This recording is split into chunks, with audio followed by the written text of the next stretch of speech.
It looks like with the High Priestess right in here, something here na ay being revealed to you. Actually, hindi nga lang sa'yo. Parang meron ding reveal here to someone highly or strongly connecting sa energy mo. Okay? So, I do pick up na ito ay tuloy-tuloy, no? Because naalala ko ngayon, no? Yung kanta ni Pablo of SB19 na yung usad, yung umuusad, di man kinabukasan, parang gano'n. Pakinggan niyo na lang. And I do see na meron ditong pag-usad ng parang may nangyayari, no, na something inside this person's thoughts. Hindi lang thoughts, no, involvement na rin ng feelings and emotions here for you. So, may pag-usad. So, yan yung nare-reveal dito sa kanya. And I think there is also something going on sa'yo din sa thoughts and feelings mo na. But, hindi ko pa masabi kung nagtutugma kayo rito ng iniisip. No? Like, hindi ko makita na kung iniisip ka niya, siya yung iniisip mo. Or meron kang ibang iniisip na hindi naman sa kanya pero tungkol naman sa iba o sa ibang bagay. Intriguing. Umuusad. Yeah, no, that song of Pablo. Very inspiring. So, check nyo guys. No? Ganda yung message ng song. Pablo at SB19. Usad ata. Or umuusad. Okay.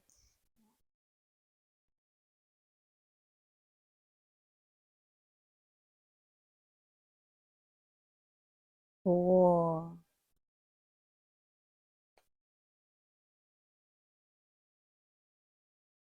Hmm.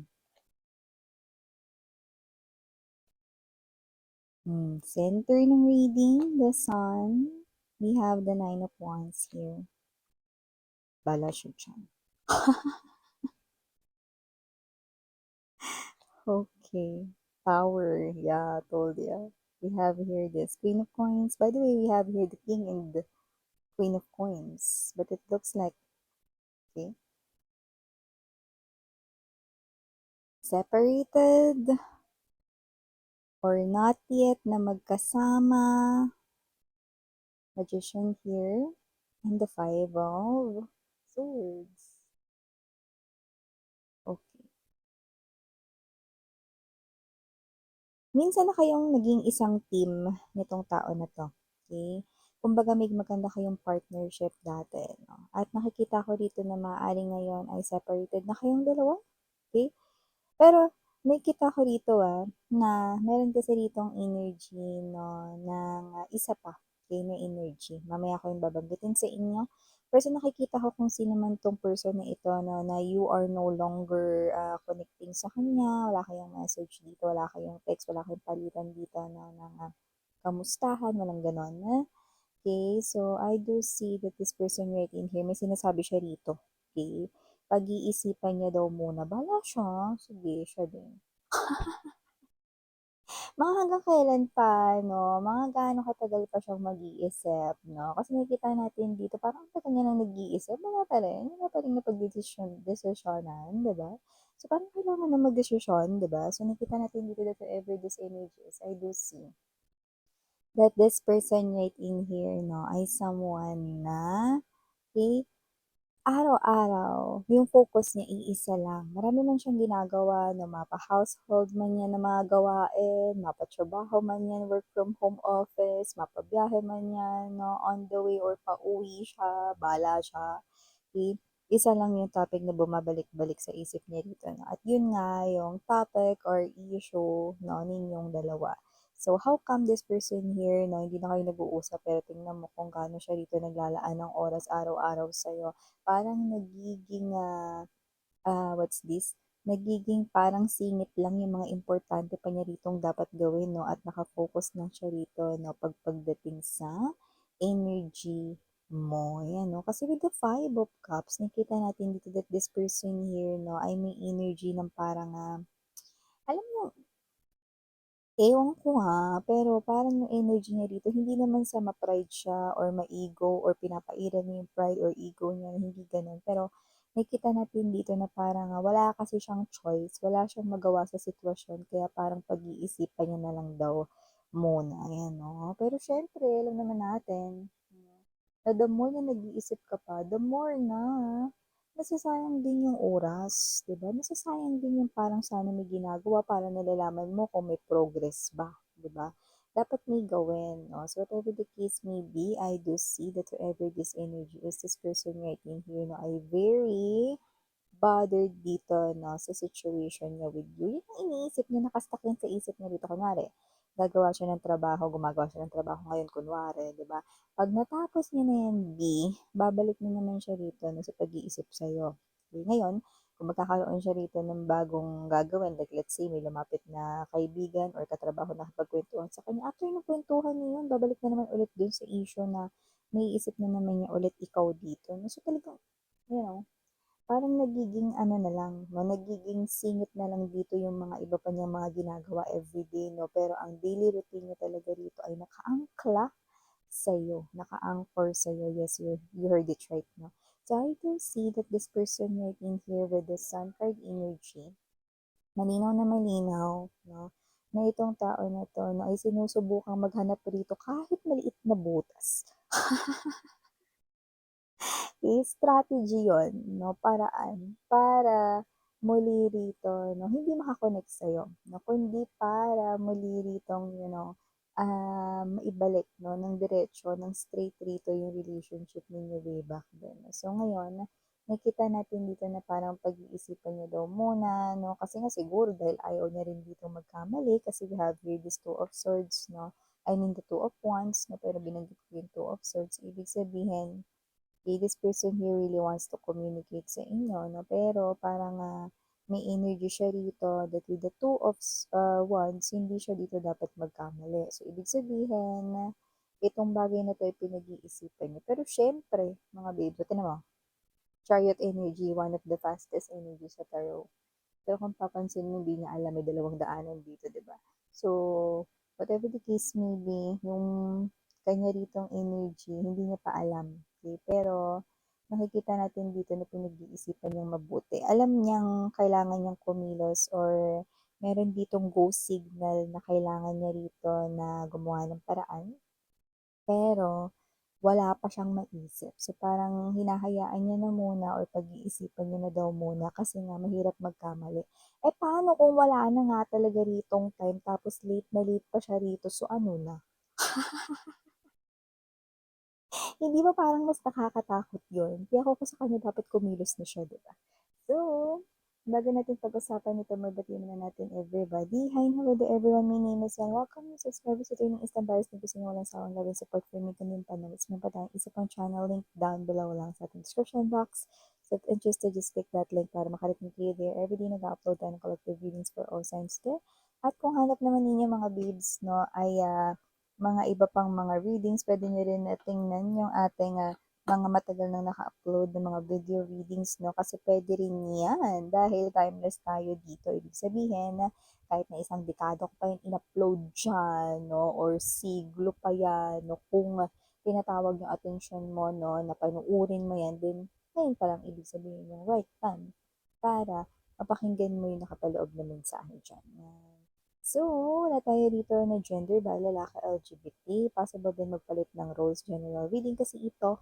Okay? At syempre, pick up lang yung mga mensahe na nag-resonate para sa'yo. So, yun na nga, napag-usapan na natin ito more. So, with this Nine of Wands energy, kinakabahan siya kumakabog ang kanyang dibdib, no? Pero, kung makaisip naman siya sa'yo halos 24/7, yan. No? Nakita ko rin siya dito na madalas kanyang iniisip sa tuwing siya ay kumakain at bago matulog. So, mga gaano katagal niya kaya maubos yung pagkain niya o yung pagkakape niya, di ba?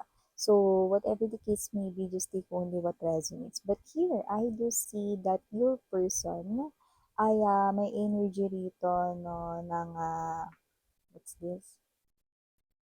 Parang handa ditong sumugal.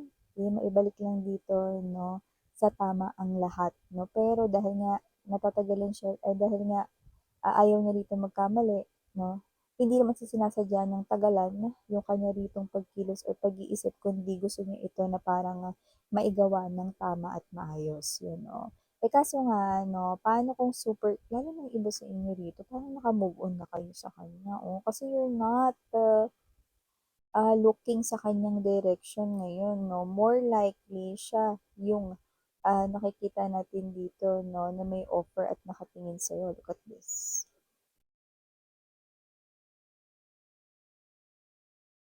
Siya yung may hawak ng champagne, siya yung may hawak ng cake, pero ikaw your hands tignan mo nasa upuan lang, So ibig sabihin, parang sinasabi mo sa kanya kung wala kang magandang sasabihin, 'wag ka na magsalita.